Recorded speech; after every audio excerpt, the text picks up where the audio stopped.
Hi guys, mko fiti? Now before we get into today's episode, I want to talk to my fellow business men and women. So, are you running a nyama choma joint? Ama uko na kibandaski hapo unauza tuchapo? Ama you're running a full-on restaurant? If that is you, karibia nikwambie kitu.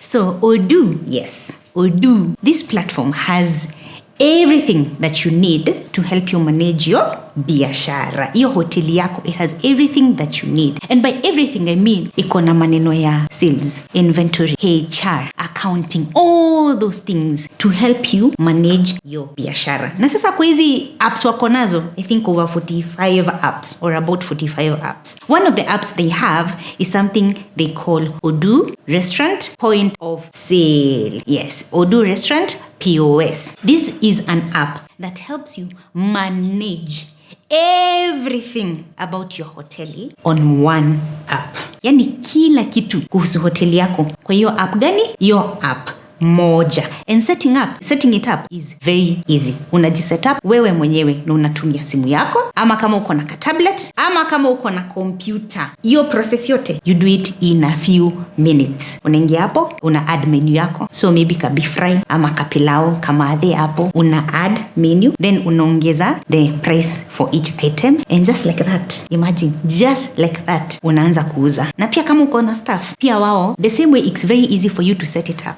yourself. Pia wao staff yako is very easy to set up the same system for them. Yeah, so kila kitu ya hoteli yako on one screen, from mteja akiekelea order yake, malipo, hata kitu kama special requests. Unajua kuna mteja anaingia anasema yangu usiweke pilipili, ama mteja mwingine anasema yangu ongeza kasupu kidogo. Yani kila kitu, every operation of your hoteli, you're able to see it on one screen. Na sasa kama uko pia na printer, like you have a printer that you use hapo kwa hoteli yako, na hii printer it's Bluetooth enabled. Hiyo inamaanisha kwa hii system yetu, ukimaliza tu kuweka order ya kila kitu, receipt una print tu hapo chap.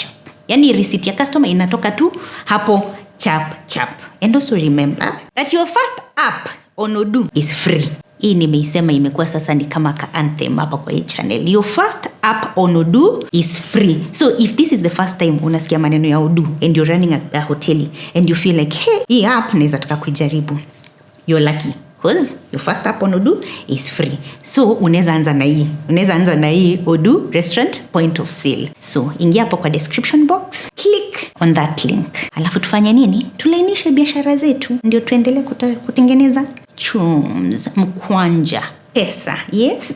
Aya, hapo. Click the link on the description box. Haya basi, twende kazi. Welcome back to our channel for another fantastic conversation. This one is just between you and I. Yes, leo sina guest, ni mimi tu. So I went on YouTube a couple of weeks ago and I asked my audience to ask me any burning questions they have around content creation and influencing. Na maswali mulituma kweli. Maswali mulituma. I had so many questions. I think I had close to 300 questions. Yes, and shout out to each and every one of you who sent a question. I do appreciate it. Ningekuwa najiuliza hii swali hapo alafu hakuna mtu ananijibu, ingekuwa shida kubwa sana. Ningekuwa nimerudi ushago kwa mamangu. But anyway guys, you asked some very nice questions, some very good questions, and without wasting time, please allow me to get into those questions. I have about 15 questions. So we do them together, right? Whatever knowledge I have acquired over 4 years of content creation, but 4 years of content creation, but in overall about how many now years? Maybe about 15 years in the creative industry. Yeah, so I think nimelearn a few things here and there, and I want to share that with you today, right? So on to the first question. Ilikuwa moto, mulianza na maswali moto. I really love this question. And the question was, how do you package yourself to attract high-paying clients as an influencer on YouTube and Instagram? That's a very good question. So, I will keep the answers very brief, ndio tusiongee sana. So, number 1, how do you attract high-paying clients? Number 1, be clear on your niche. What do I mean by niche? By niche, I mean, what are you known for? What kind of content do you create? So that one needs to be very clear. And your page, whatever social media page it is in this case, needs to reflect the same. Yeah? So you need to be very clear on what it is that you do. Number 2, consistency. If you're a fan of this YouTube channel, you know that we are big on consistency. In whatever it is that we do, consistency is the key to achieving anything, pretty much anything in this world. Yeah, because you're looking to attract a brand. But kama unapostingi leo, alafu unakaa mwezi mzima bila kupost tena, kuna mtu atakupatia kazi? No. Yeah, so consistency in your content creation. Showing up frequently and uploading your content as frequently as you can. And by frequency, we mean at least a minimum, guys, a minimum of 3 posts per week if you're trying to gain any form of collaboration from any brand. Number 3 is you need to be professional, guys. Professionalism. You need to have a professional email. Na professional email sisemi lazima ikue .com ama .co.ke. No, just your Gmail account. But in case a client wants to reach you, there's a professional email. There's an email they can reach you on, right? So pale kwa bio yako kuna mahali kuna contact. You make sure hapo umeandika either your phone number is, if you're feeling like your phone number is the number you like to share, ama an email that a client can reach you on. Yes. Alafu once a client or a brand a brand reaches out to you, respond on time. Ukitumiwa email, usikae tena wiki mbili kabla huja respond to email, they'll move on to another content creator. Yeah. So responding on time and being professional. And the other thing, the sort of the final thing I would say is have your media kit ready. I know hapo watu wameamka wasema ati what? Media kit. Yes, media kit. What is a media kit? Think of a media kit as your influencer CV, right? Unaona how my employed peeps have a CV? Your curriculum vitae that shows all your lists, all your achievements. It's the same thing. So a media kit is your CV as an influencer. And in that media kit, you need to have like a short intro of yourself.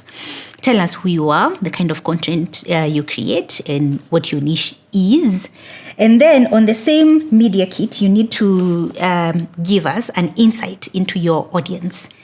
Yes. Well, what kind of people follow you, right? Add your follower count. Uko na watu wangapi? If you're talking about Instagram, how many people follow you on Instagram? Then your audience demographic, age, gender, location. These people that follow you, what is their age group?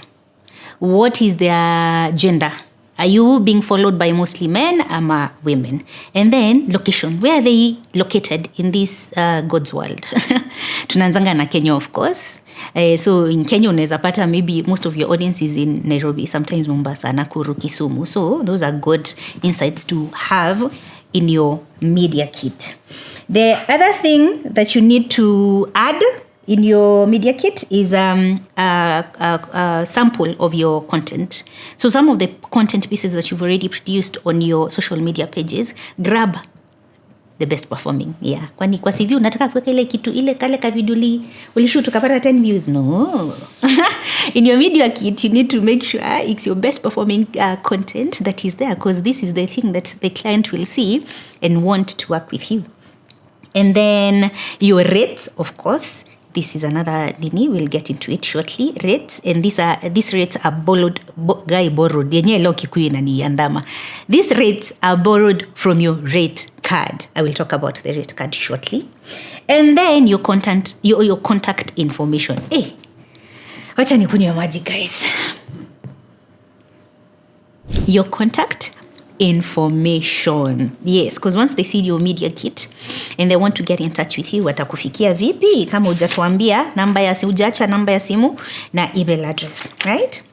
So in brief, that is how you're able to attract high paying clients, right? So let me get into the rate card because I feel like the media kit and the rate card, they go hand in hand. And rate card, if there was a question yenye uliulizwa na karibu kila mtu ilikuwa story ya rate card. And I have a disclaimer before I tell you about the rate card. So every time I have realized, every time somebody asks me about the rate card, the thing they're looking to get, the answer they're looking to get is the exact amount of money I need to charge for a particular thing. So guys, it is impossible for me to share exact numbers that you need to have on your rate card because of a few factors. Factor number one, it is that in this country of ours, there are no standard rates for content creators and influencers. Hamna standard rates. Sometimes I think I heard in the US, or depending on the the level you are at as an influencer, there's usually like a certain range. So, for example, I'm posting an Instagram reel and I have 5,000 people. So maybe this is how much I should charge. There's a bracket that guides you. Sasa, unfortunately, in this country of ours, hakuna yo. Sisi hatunanga standard rates. Ati if you're a nano, micro, macro, mega, hatuna standard rates. So people sort of figure these things by themselves. So that was my... Hiyo kwanza ndio ilikuwa the biggest disclaimer. I would be lying to you if I told you that I'll give you an exact figure of what should be in your rate card. But what is a rate card? A rate card is like a PDF that lists the services that you offer as a content creator or an influencer and the amount you charge for each service. So think of it like an Instagram reel. So I'm a content creator and a client is coming to me. They want me to create an Instagram reel. So on this Instagram reel, this is how much I charge. So basically, that is what a rate card is all about. So services and then the rates that you charge. Yeah? One of the easy... It's not easy. I'll be lying nikasema nini. But one of the ways I suggest to people who come to me with this question is nasemanga, depending on the level you are at as an influencer. So are you a nano influencer? Nano, ndio disiwa confused, nikuwa nimeandika notes zangu. Nano is an influencer. For you to be classified as a nano influencer, you have between 1,000 to 10,000 followers. That's a nano influencer. Then we have a micro influencer. Micro is anywhere between 10,000 to 50,000 influencers, followers, right? Then we have mid-tier. Mid-tier ni hawa watu wenye wako hapo katikati. It's in the name, right? Mid-tier. So, mid-tier influencer has between 50,000 to 200,000 followers on their social media platform. And then macro, that's where I fall under. Mimi, I am a macro influencer. That's between 200,000 to 1 million followers. And then mega. Sasa huko ndio akina Babatugi wanatesa huko na akina Mama Njeri, Kit Actress, like anyone who has above 1 million followers on their platform, that is classified as a mega influencer. So you see why I was saying that it is impossible to have like standard rates, because kila mtu kuna level lenye ako. So one of the things I suggest is talk to the people who fall under your category as an influencer. So your peers. So if you're a nano, there's another nano influencer that you know. Compare notes, guys. Compare notes. Find out where your client kikam reel una charge how much. Stories una charge how much. If you have a YouTube channel, how much do you charge for mentions? All these things. Talk to your peers. Sisi tunakuanga na hiyo fear. Unaona, nitaenda nimwambie rates zangu, guys. Hata iba. Hata kuja ati sasa ama client wako ni wako. Hakuna kitu ita happen if you disclose that information to a friend who's in need. Yeah, so liars, talk to your peers and see what they say. And then for a template of how a rate card should look like, enda tu pale Canva. Hapa ni homework nakupatia. Canva. Hapa ni homework. For red card nakupatia tu homework. Talk to your peers, find out how much they are charging. And then for templates, go to places like Canva. Enda tu hapo uone search red card template. Alafu utajua vile utai-design. Yeah. So that is on red cards and media kit and attracting high-paying clients. Question number 2. This was another it was an FAQ, frequently asked question. How long should a content creator wait before promoting a similar item from another brand? Tumewachokesha.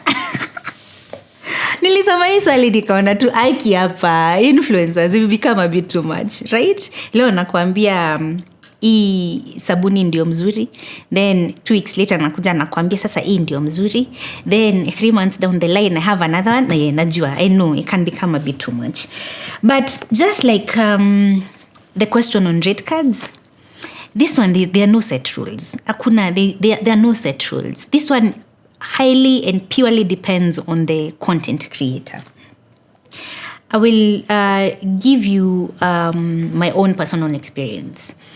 So how I normally go about this thing is that if, for example, I am working with a skincare brand, right?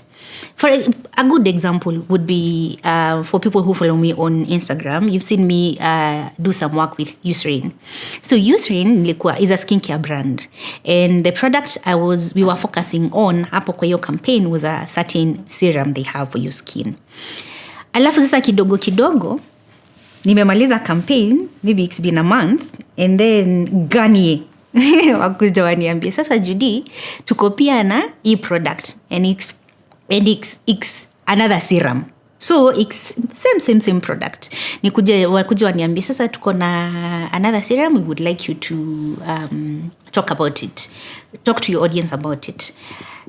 So how I do it, I cannot accept as Judy.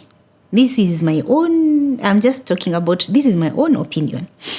I do not accept to push similar items in a back to back. Let me say that, back to back. So siwezi kuwa nimeongelelea Eucerin nikasema wako na hii serum afu nichukue Garnier like a month later niseme wako na hii product. Hiyo hata mimi mwenyewe, hata bila kuambiwa na audience yangu, mimi mwenyewe pia, come on. Because they say for a skincare product to work, you need to give it time. Sasa hata nimeipea time kweli ndio nikuje niruke kwa nyingine. So normally how I do it, I give myself at least a minimum of 3 months before I can accept to push a similar product. Minimum of 3 months. But my sweet spot is 6 months. 6 months. So nitajipea 6 months before nirudi tena nikwambie of another product that was in the same category as the one I had pushed before. Yeah. So there are no fixed rules. This one, as I said, it depends on the influencer na vile wewe unataka kufanya kazi yako. But also I feel like at the end of the day, because I have an audience that believes in me and an audience that trusts me, it is my responsibility to be honest and thoughtful of when I'm creating content in collaboration with brands. Yes. Like nisibebe audience yangu ufala, because nyinyi si mafala. You can see and you can tell ile time nafanya kitu tu just for the money. And I would like to believe that for me that is not the thing that motivates me to do things. Money iko huko chini. Yeah, there are bigger things and better things hapa juu before tufikie do.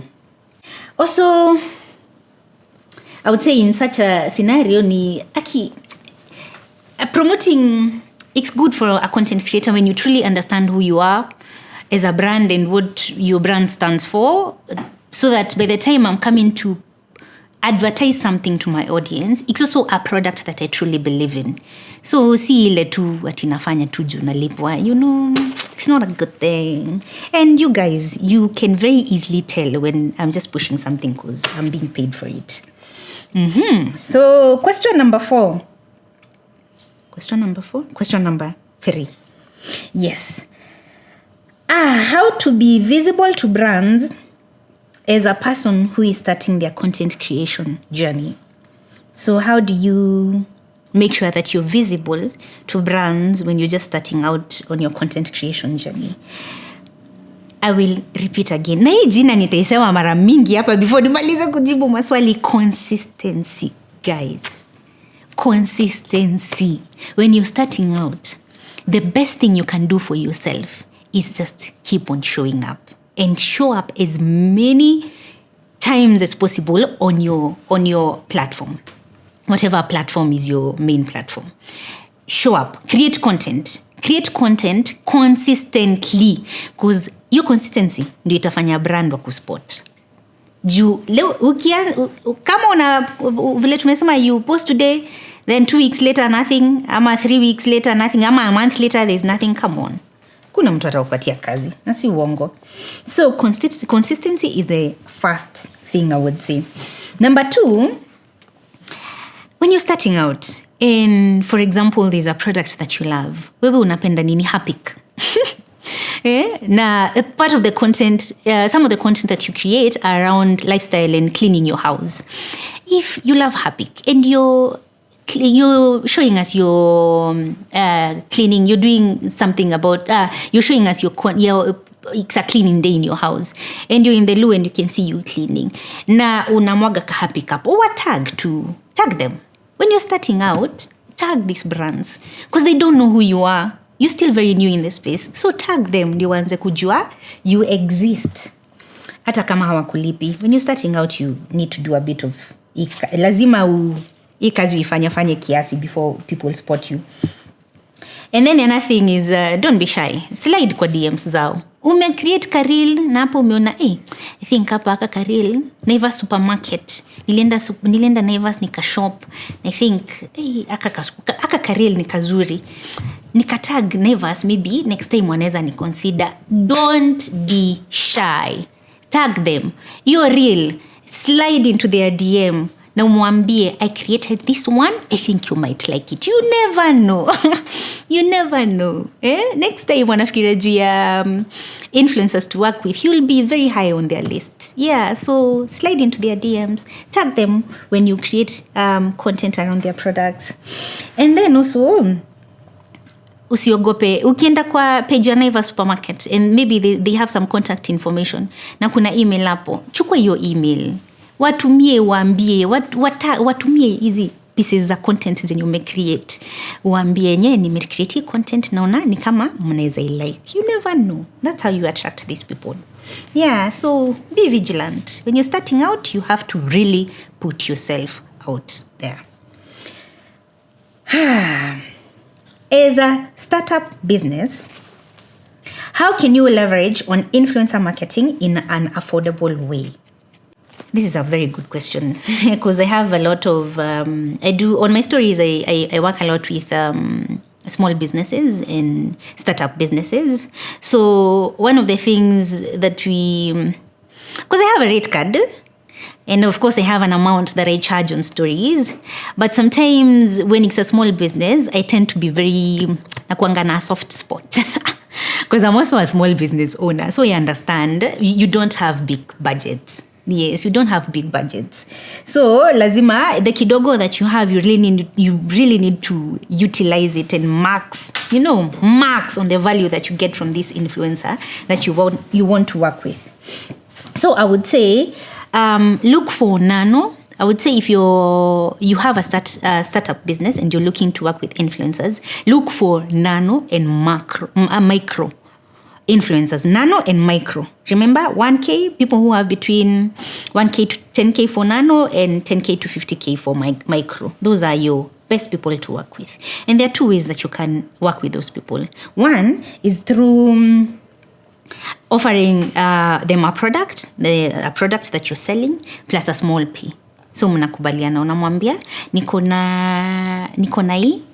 maybe it's a shop that's selling clothes. So umekuja kwa Judy, unamwambia niko na naweza kupatia nguo, naweza kupatia outfit moja And then on top of that, I can give you kidogo tu, like pesa tu kidogo for you to market me. That's one way you can go about it.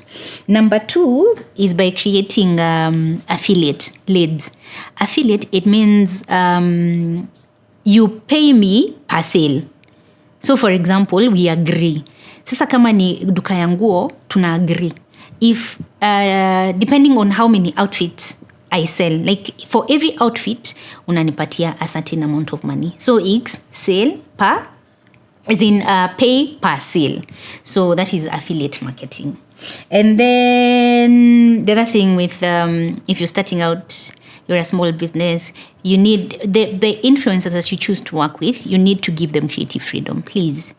Usimwambie sasa tena, usiseme sasa you're not able to pay enough, you're not able to pay you as per your rate card, but tena unataka nikuje hapo, unataka kuingililia vile, unataka kumwambia pana, useme hivi na hivi na hivi na hivi, na hii shotika hivi na hivi. No, allow them to just create, because ulienda kwao, because they understand what it is that they do. And then something else that works, and this one has worked for some of the businesses that I've tagged, even tu hata hawajanilipa influencing nini, is gifting. So sometimes, but when gifting is done right, unauza nini?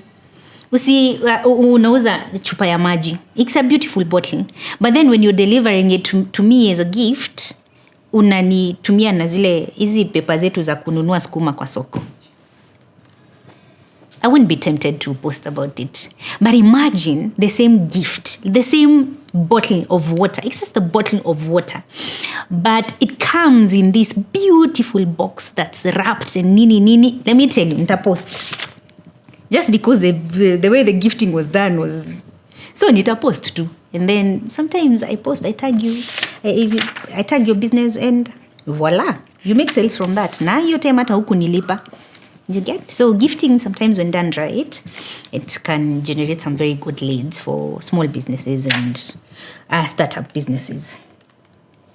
Is there a number of followers that one should have to start looking for collaboration with brands? The answer to that question is no. Let me tell you, in the world that you're living in now, and especially in the Kenyan content creator space and influencing space, the people who have work right now, the people who have work right now is the nano, the micro, and the mid-tier influencers. Hapo ndio all companies, all big companies, all agencies say their focus is on the smaller influencers. And I will tell you why. Because when you have a small audience, when you're starting out and you have a small audience, it's usually the engagement rate for whatever content you're posting is usually very good, very high. And the thing that every brand is looking for now is a content creator who has a good engagement rate. And the people who have good engagement rates at the moment ni akina nani? Ni nano, micro. Hapo. So sahi mko na biashara mingi sana. By the way, sisi wenye tuko huku juu kidogo. Hatuna biashara yote iko kwenu.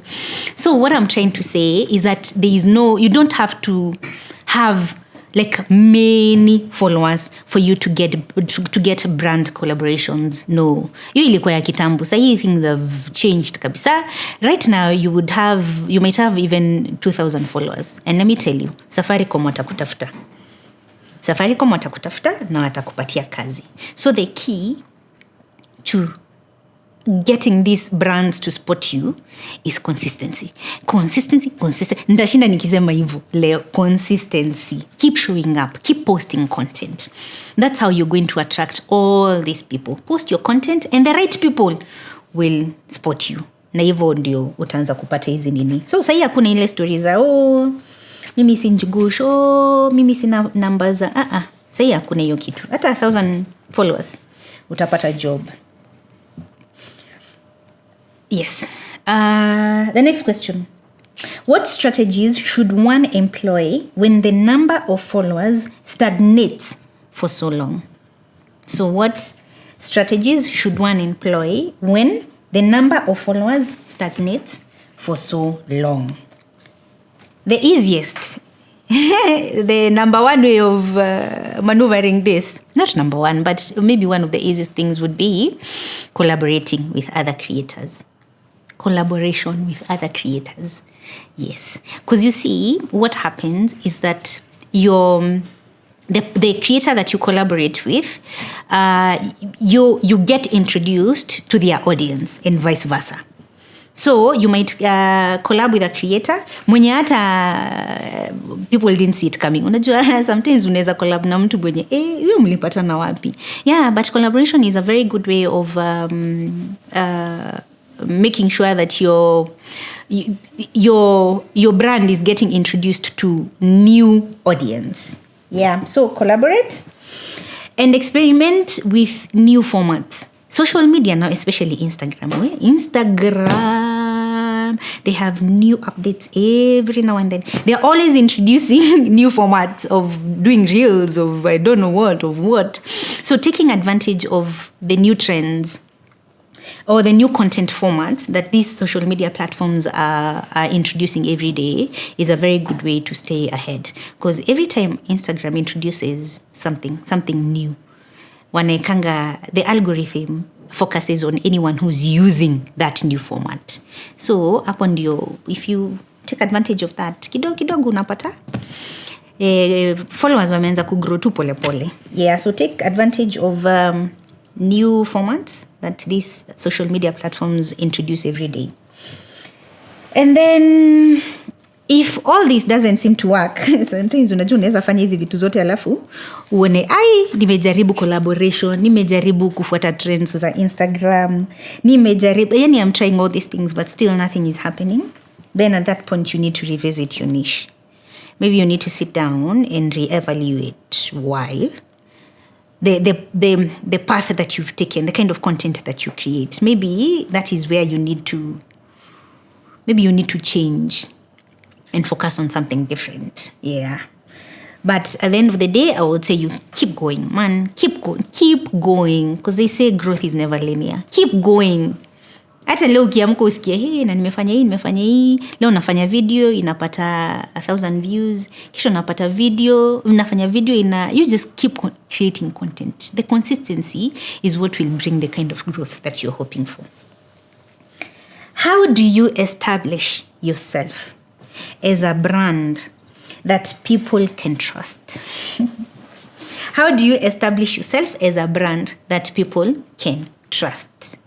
Number 1, consistency. Niliwaambia nitasema consistency kwa kila jibu. Because that, honestly, that is where the magic lies. Consistency. Because the more you show up, the more people want to listen to you. And the more people want to listen to you, the more they start trusting you. So, consistency. The other thing that we struggle with as content creators na influencers, especially pale Instagram, is vulnerability. Huwezi kuwa unatupostianga tu good times. Like kwani wewe maisha yako hakuna time una strugglingi? Hakuna time unakuanga ukistruggle. Wewe maisha yako kila time inakuanga ni nyue. Yeah, so sometimes being vulnerable with your audience makes you relatable. And when you're relatable, then it's very easy for someone to start trusting the kind of content that you're putting out. Yeah, so usituonyeshe tu vitu mzuri. Sure, sometimes when things are good and sometimes when things are a bit, tricky and you're struggling here and there. Kidogo tu si sana, but yeah, kidogo. Then, as we said when we were, what were we talking about? There's a question I had answered before, and I was talking about don't just promote anything. Hey, don't just promote anything. Your audience must know you for something. Hey, huwezi kuwa tu wewe unapromotingi tu anything that comes your way, unakubali unafanya hiyo kazi. Yeah, because hiyo hatutakuamini, hiyo ni ukweli. And then just understanding that trust is built over time. Yeah, so usianze content creation leo then useme watu wangu hawani trust, followers hawakuji. No, give yourself time. Trust is earned but over a period of time. how do you break monotony in your content within your niche? So how do you break monotony in your content within your niche? So this one I want to give you my own personal experience. So my niche is around, especially here on YouTube, I would say the kind of content I create is around motherhood, parenting, womanhood in general, wellness, finance, financial literacy, like it's a combination of a few things. But zote, everything falls under wellness. Like wellness is a parent, wellness is a woman, wellness is a mother, wellness is all these things. So the kind of content, my favorite content to create here on YouTube is the conversations that I have with Mumbwa. And I'll tell you why. Because that is how my brand was born out of those conversations. So when I started out, these are just conversations I would have with Mumbus on Insta stories, on Instagram, nini. Tunaongea juu ya vile amekam kwa bedroom yangu when she was around 7 years old. Na napata pads, na tampon, so she's curious. And then I would come and have these conversations with her and I would explain to her, what is a tampon? What is a pad? Nini, nilisema, atudanganyi, ati hiyo ni mkate ya watu wakubwa, atufanyi hiyo kazi, tunaambia watoto wetu kweli. So to some extent, for me, those are the kind of conversations I would want to have forever. So conversations with Mumbus, and then conversations with, like Dr. K. You see the conversations we have with Dr. K about wellness for women? Those are my kind of conversations. Conversations around parenting and family with Baba Mumbu's favorite conversations to have. But you see, as much as you guys, you love Mumbua na Baba Mumbua, if every piece of content I created was with them, believe me, itafika mahali mseme, okay, tumeona mtoto wako sana. Tumeona baba ya Mumbu sana. Give us something else. So, that is everything else that you see, apart from those two people, that is how I break monotony in my niche. Does that make sense? Yeah. So everything else that I have introduced is to break monotony so that I'm not only giving you one thing. So you could, so ways to break monotony is by introducing guests, like the way I do it on my YouTube channel. So we have the family conversations, we have the conversations with Dr. Karen, but then I'll also bring Waithaka to talk about financial literacy. I'll also bring Eunice atakuja tuongea about taxes. So your audience feels like there's a good mix of things and there are different conversations to keep them entertained. So bringing in guests would be one way that I do, that I break, I avoid monotony or I break monotony. So the other thing I would say is by change of location. You see, for example, when I have conversations and I have a couple of guests, unaweza nipata kwa hii couch na tunatumia ile couch ingine. So that is one location of our set. It's still the same room, but tunafanya hapa. Tukiongea na Baba Mumbus na Mumbus, tuko kwa dining table. Sometimes nikikuwa na guest wengine wenye tuko na conversations now, niko IR, tunafanya podcasting. Like sometimes changing location can break the monotony. Then watu wana feel, hey, hii video nitaanza kuwatch nimezoea. Judy na ketingi kwa kakiti fulani ka blue. But all of a sudden nikienda kuwatch video naona, leo ameketi kwa sofa. Then I'm like, na huku ni wapi? So you see, I've already nishakuwa hooked. Nataka kuona na huku kwenye Judy uko wapi? Leo ni wapi? So sometimes change of location, introducing things like guests to your nini, doing like new settings. And something that we've done this year, you've noticed, for easy conversations, unaweza ona vile, in terms of setup, technical.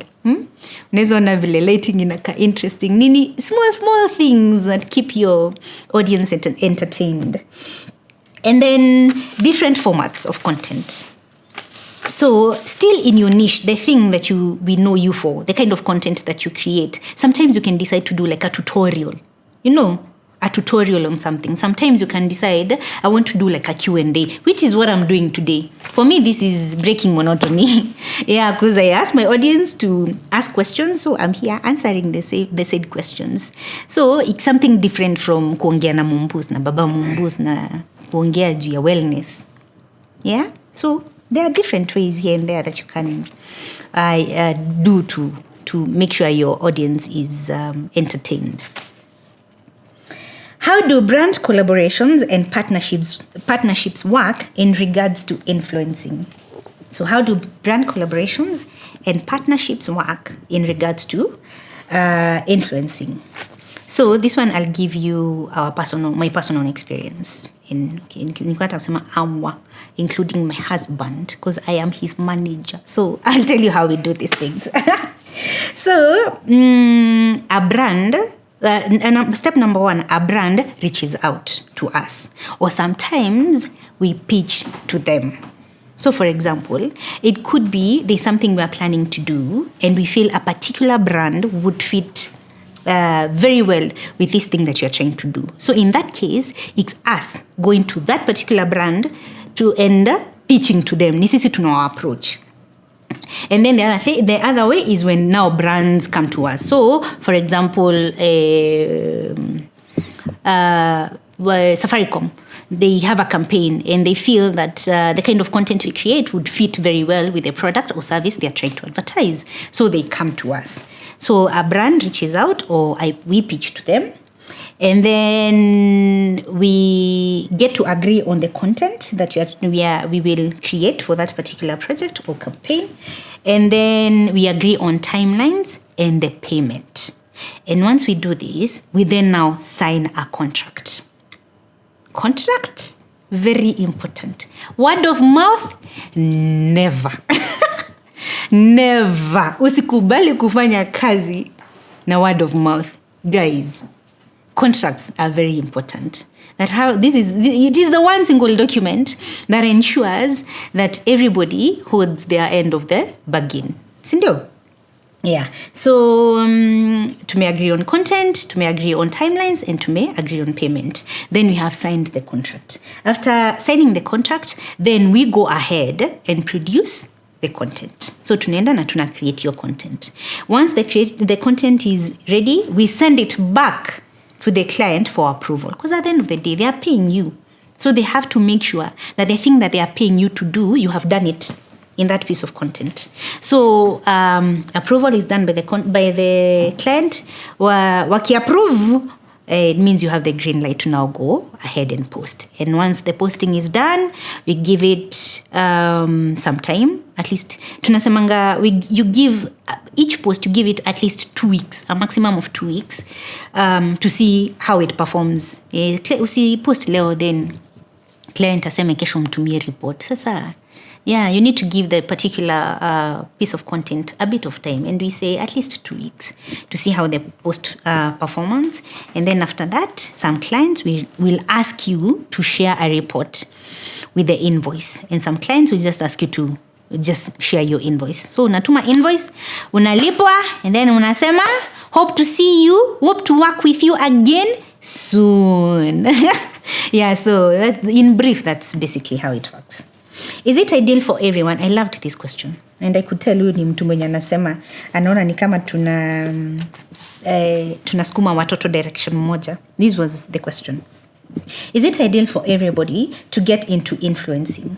Are we completely steering kids away from STEM, etc.? So, of course, no. Content creation and influencing is not for everyone. It is not for everyone. It is one of those careers, because it is a career now. Like people are making it is a career. Ni kazi kama kazi ingine yote. Ni kama mimi as a content creator niko kazi kama accountant, kama lawyer, kama daktari. Sisi wote tuko kazi. It's just that it is the one career that seems like fun. So I feel like most of the young people now are very driven towards the world of content creation and influence in the creative industry in general. Yeah, but no, influencing is not for everyone, and that's okay.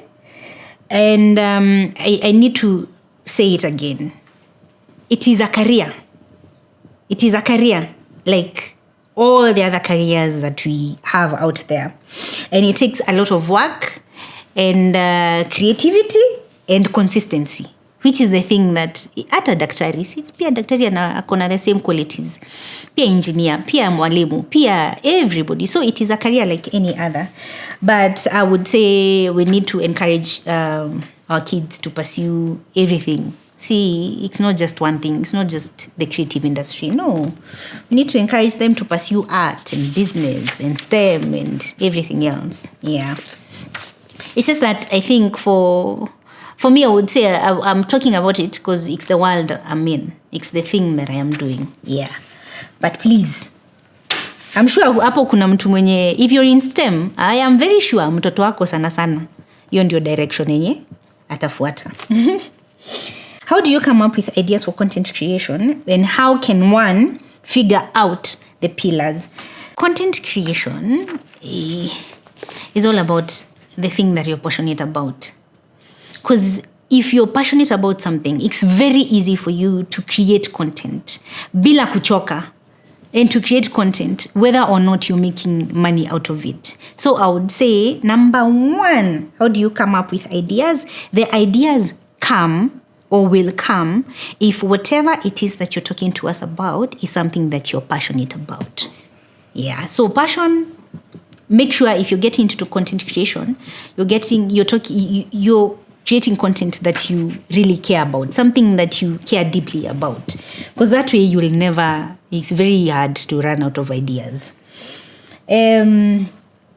About the pillars, I feel like you sort of figure, then like it sort of manifests on its own. Like the more you create this content that you're passionate about, the easier it becomes to understand the different segments that you want to have.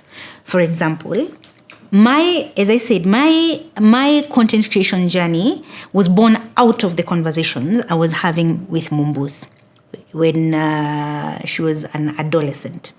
So nikianza, I would be lying to you nikikwambia ati nilikuwa nimeona ati vile nitafanya financial literacy ati having conversations about women who are doing impactful things in their community. I would lie to you if I had seen that picture like that. But the more I created content with Mumbus, the more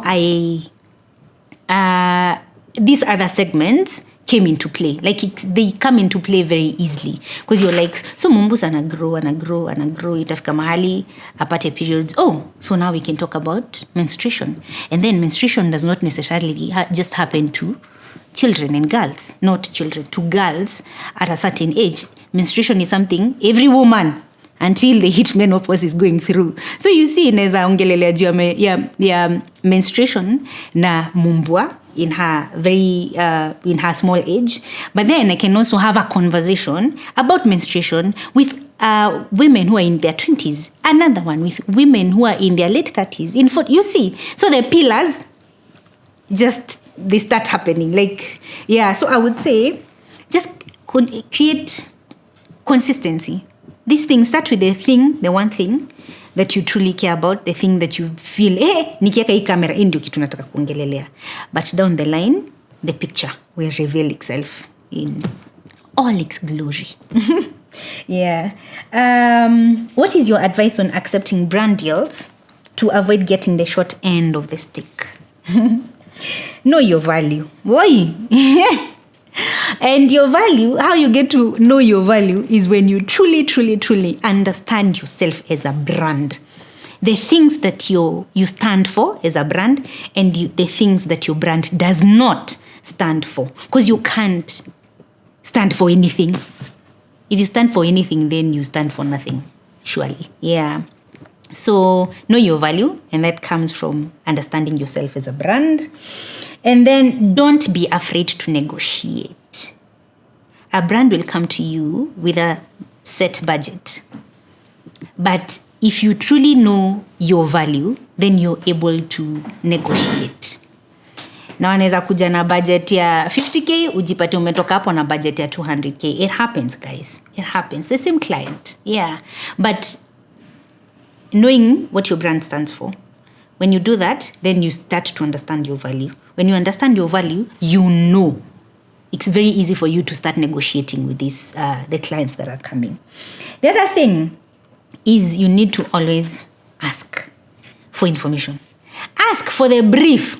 Wewe usipigiwe simu uambiwe hivi na hivi na hivi na hivi useme nimeelewa.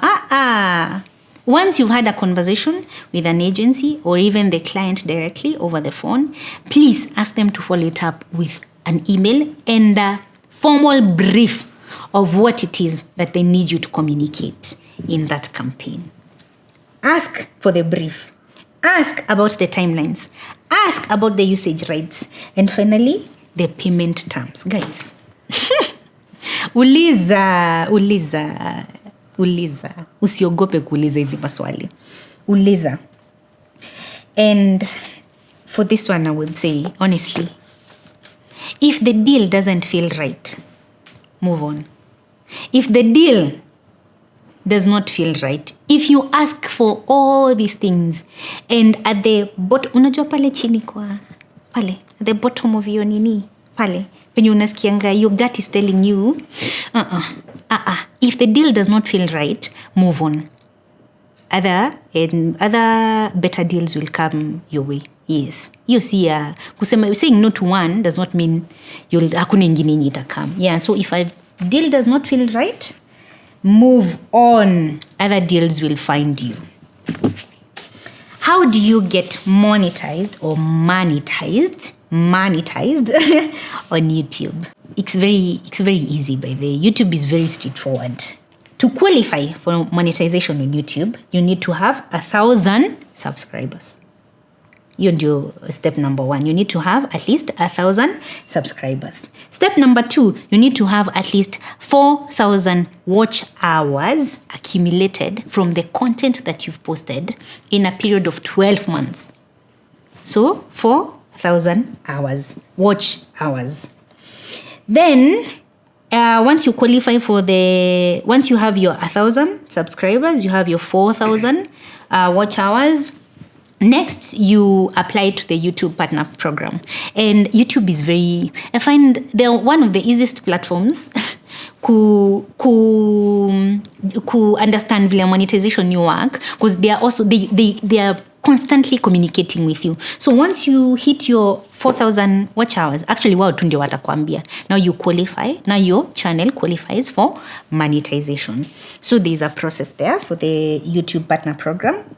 And just like that, you start earning from ads. Because on YouTube, there are two ways. There are two ways to make money. Where you're paid directly by Google from the ads that play when people are watching your content. Number 2, you earn from brand deals. So the same way people are paid on Instagram by, like, for example, Absa will come to me and they want me to create some content on Instagram. The same applies for YouTube. So Absa might come on board and say, we want to partner with you because you have a segment where you're talking about financial literacy for women, and you have this product that we'd want you to talk about when you're having these conversations. So through brand deals. And brand deals on YouTube could be in form of like long format content, whereby if I'm talking about a product that Absa has for women, then in the entire episode, that's what we are focusing. It's not the main focus, but when you're having this conversation with the women that I'm talking to, we are constantly talking about this here, Absa.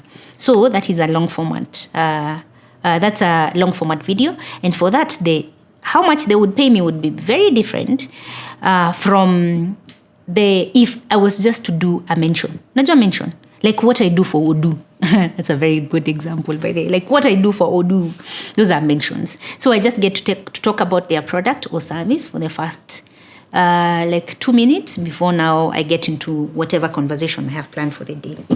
Yeah, so those are some of the supplementary ways you can make money on YouTube other than just, waiting for Google wakutumie pesa yako. When accepting brand deals, does one need to have a lawyer?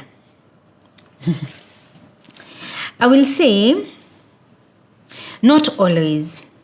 I feel like a lawyer comes in very handy when you get to a certain level of content creation and when you're sort of now handling like big brands and big deals. Yeah, because you see, for example, you're a nano, a small business wants to work with you and maybe they want to share some stories. They want you to post some stories on their social media. Surely, the amount of money they are paying you to post those stories on on your Instagram page ni kidogo. So huwezi sema ati sasa kutoka hiyo pesa yenye na post stories ati ndio naenda kutafuta lawyer akuje. No. Yeah, so lawyers are important and they do come in handy when you start signing big deals. And also when you get to a certain level of influencing. But also, speaking for myself, I have been fortunate. God has blessed me. Thank you. Amen. So when it comes to hizo deals zenye ni kubwa zenye una feel hapa na need lawyer niambie hii na hii inafaa kunini. So after having worked with a lawyer for some time, it gets to a point where you as the influencer, if you really care about your work and you really want to understand what it is that you do, you start picking a few things. So you're also able to now look at a contract na ujue hii contract ni poa ama hii contract si poa. So these things come over time. But when you're starting out, the kidogo money you're making, use it to grow your brand. Usianze kusema sasa umepata 15k unataka kwenda kupatia lawyer na lawyer ataitisha maybe 15k yote utabaki bila kitu. Yeah, so these are things that come down the line. Yeah, and for big contracts. Yeah. Also, for I would say for if so maybe it's not exactly because those big contracts that's a very general. It depends on what is a big contract.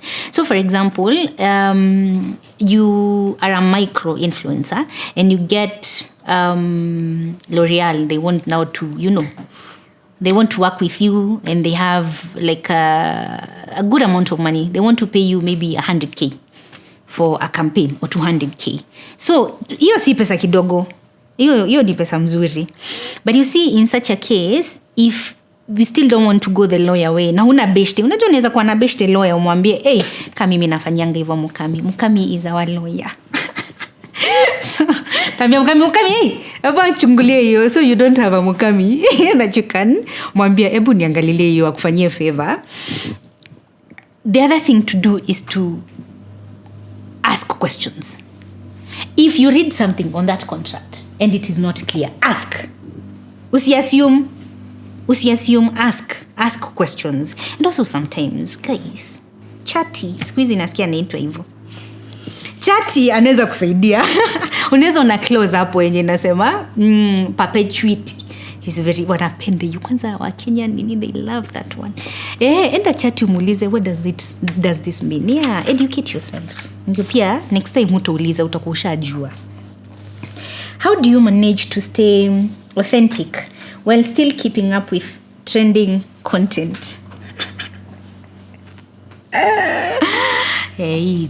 Tuna fightingi. Hiyo ni watu wana something that most of us struggle with. I would say the key thing to remember here is that your audience follows you, not the trends. Your audience follows you for you and the kind of content that you create. They don't follow you for the trendy things that you're doing on your page. So please remember that. And with that said and done, I would say pick the trends that align with who you are and your brand. Unajua, the trends that fit the kind of vibe you are about. Na hizo zingine achana nazo please. Hii ni kama mimi sasa useme Savara ametoa sianda. Hiyo sianda. Sasa mimi hapo TikTok because it is the trending thing. Ati sasa unipate TikTok pia mimi niki hey. Sasa hapo nitakuwa yenyewe. Hapo itakuwa mama mumbu stop it. Wacha. Yeah, so that is what I mean when I say pick the trend that aligns with who you are, your vibe, the kind of content that you create. Na hizo zingine ufanye nini? Wachane nazo. Nasikia nimeongea aki. And imagine, I think I am done with my questions. I think I'm done with the questions that I had for today. Gosh, that felt like I think I am done, guys. I am done. And I hope I did answer you, and I hope you have learned something about content creation and influencing. And for those who are planning to get into the space, I can tell you one thing. If you're diligent, if you're consistent, and you put in the work, there is a lot of money to be made on social media. That one I can tell you without a shadow of doubt. A lot of money to be made on social media. But remember, you have to put in the work. You have to be willing to put in the work. And it's not going to be easy. Yeah. So that's it. If you have any more questions that you'd like me to answer about content creation, please feel free to ask in the comment section. Uliza zote. I might do a part 2. Sindio? Ndio to learn sisi pamoja. Hatutaki kukula pesa ya content creation peke yetu. Nataka tukule sisi wote. Juu iko tani mingi sana. Thank you guys, and until next time. See you.